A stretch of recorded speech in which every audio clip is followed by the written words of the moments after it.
American air line کے ایک جہاز میں بیٹھے 140 پیسنجرز نے ٹیک آف کے 15 ہی منٹوں کے بعد نوٹس کیا کہ جہاز ٹیک آف تو ہو چکا ہے لیکن وہ زیادہ الٹیچیوڈ گین نہیں کر رہا، یعنی وہ زیادہ اوپر نہیں جا پا رہا۔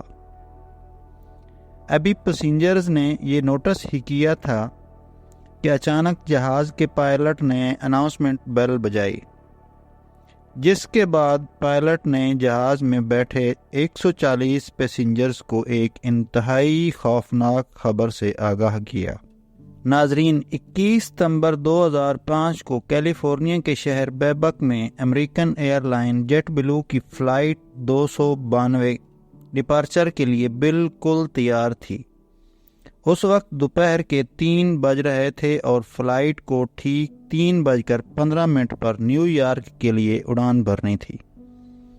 ابھی تک سب کچھ پلان کے مطابق چل رہا تھا۔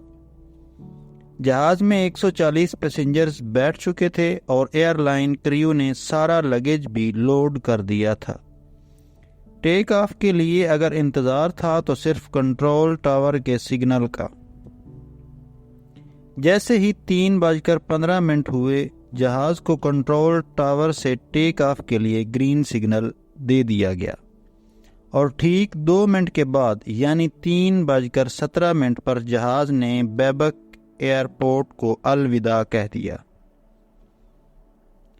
نہ ہی پائلٹ کو اور نہ ہی کریو کو اور نہ ہی جہاز میں بیٹھے 140 پیسنجرز کو اس بات کا علم تھا کہ تھوڑی ہی دیر بعد وہ سب اپنی زندگی کا خوفناک لمحہ دیکھنے جا رہے ہیں۔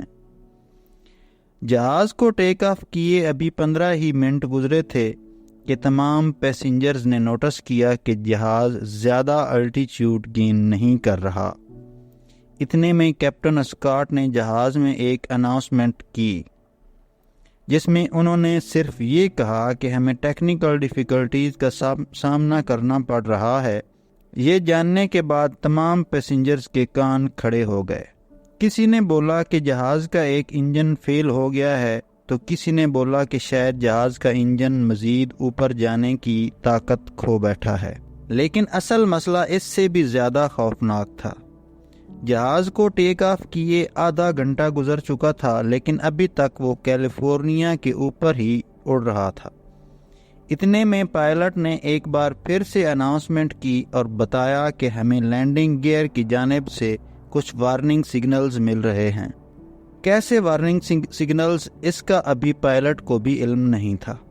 لینڈنگ گیئر جس کی مدد سے کسی بھی ایئر کرافٹ کو لینڈ کیا جاتا ہے، اس میں آخر کیا مسئلہ تھا جو فلائٹ 292 کا سسٹم بار بار وارننگز دے رہا تھا؟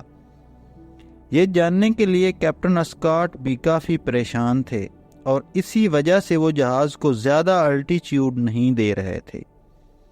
پائلٹ چاہتا تھا کہ کسی بھی طرح اس کو جہاز کا لینڈنگ گیئر دکھ جائے تاکہ وہ یہ جان سکے کہ یہ معاملہ کتنا زیادہ ڈینجرس ہے۔ یہ جاننے کے لیے اس نے جہاز کو فلانگ بیچ ایئرپورٹ کی طرف موڑ دیا اور جہاز کا الٹیچیوڈ بہت کم کر دیا۔ فلانگ بیچ ایئرپورٹ کے کنٹرول ٹاور نے زوم کیمرہ سے جہاز کے لینڈنگ گیئر کو دیکھا تو وہ پورا 90 ڈگری میں گھوما ہوا تھا، یعنی اب یہ تو طے تھا کہ جہاز کی لینڈنگ یا تو کریش لینڈنگ ہوگی یا پھر ایمرجنسی۔ اس بری خبر کو ملنے کے بعد پائلٹ کو کنٹرول ٹاور سے ایک اور بری خبر دی گئی۔ جی ہاں، کنٹرول ٹاور نے پائلٹ کو انفارم کیا کہ لانگ بیچ کی لوکل نیوز چینلز نے بھی فلائٹ 292 کے لینڈنگ گیئر کی فوٹیج ریکارڈ کر لی ہے اور اب یہ معاملہ لائیو پورے امریکہ کے نیوز چینلز پر دکھایا جا رہا ہے۔ نہ صرف اتنا بلکہ یہ نیوز جہاز میں بیٹھے پیسنجرز بھی اپنے ٹی وی سیٹ پر دیکھ سکتے تھے۔ 50 منٹ سے بھی زیادہ ہو چکے تھے اور جہاز مسلسل کیلیفورنیا کے اوپر ہی گردش کر رہا تھا۔ لینڈنگ گیئر کو سیدھا کرنے کا اب کوئی راستہ نہیں بچا تھا۔ اگر اسی صورت میں جہاز کو لینڈ کرنے کی کوشش کی گئی تو فرکشن سے پیدا ہونے والی آگ جہاز کے ونگز میں موجود فیول ٹینک میں آگ بھی بھڑکا سکتی ہے۔ جس کے انتہائی خوفناک نتائج ہو سکتے ہیں۔ حیرت انگیز طور پر اس وقت جہاز کے فیول ٹینک میں جو جیٹ فیول موجود تھا اس کا وزن ہی 14,000 kg کے برابر تھا، یعنی جہاز میں جیٹ فیول کا وزن 12 فیملی کار کے برابر تھا۔ اتنے زیادہ فیول کو لینڈنگ کے دوران ذرا سی بھی آگ لگ گئی تو جہاز ایک ہی جھٹکے میں پھٹ بھی سکتا ہے، لیکن کیپٹن اسکاٹ بہت ہی عقل مند تھا۔ پائلٹ نے لینڈنگ سے پہلے جہاز کا فیول ختم کرنے کا فیصلہ کیا، جس کے لیے جہاز سمندر کے اوپر ہی گھمایا گیا۔ اب جہاز کا فیول صرف اتنا بچ گیا تھا کہ وہ صرف آدھا گھنٹہ مزید اڑ سکتا تھا۔ یہ آخری آدھا گھنٹہ فلائٹ جیٹ بلو 292 اور اس کے اندر موجود 140 پیسنجرز کے لیے بہت امپورٹنٹ تھا۔ کیپٹن نے جہاز کو لاس اینجلس کے ایئرپورٹ پر کریش لینڈ کرانے کا فیصلہ کیا، کیونکہ لاس اینجلس کا ایئرپورٹ اس وقت سب سے قریب تھا۔ کیپٹن نے لاس اینجلس ٹاور سے کنٹیکٹ کیا اور ان کو ہر قسم کی سچویشن کے لیے تیار رہنے کا کہا۔ یہاں جہاز کے اندر موجود پیسنجرز جو ٹی وی چینل پر یہ لائیو دیکھ رہے تھے، ان کے ٹیلی ویژن سیٹس بھی کیپٹن نے بند کر دیے۔ اب جہاز کے اندر انتہائی جذباتی ماحول بن چکا تھا۔ ایک شخص نے یہ سارا منظر کیمرہ پر ریکارڈ کیا اور اپنی فیملی کے لیے ویڈیو میسج بھی ریکارڈ کر لیا۔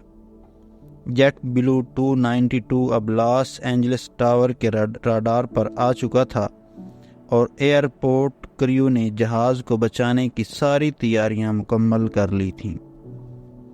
فائر ٹرکس سے لے کر ایمبولینسز تک سب کچھ ریڈی تھا۔ ایئرپورٹ ٹاور نے آخری بار جہاز کے پائلٹ کیپٹن اسکاٹ سے کنٹیکٹ کیا اور ان کو لینڈنگ کے لیے گرین سگنل دے دیا۔ گرین سگنل ملتے ہی پائلٹ نے تمام پیسنجرز کو کریش پوزیشن میں بیٹھنے کا کہا۔ اس پوزیشن میں بیٹھنے سے کولیجن کے دوران کافی حد تک بچت کی جا سکتی ہے، جس کو بریس پوزیشن بھی کہا جاتا ہے۔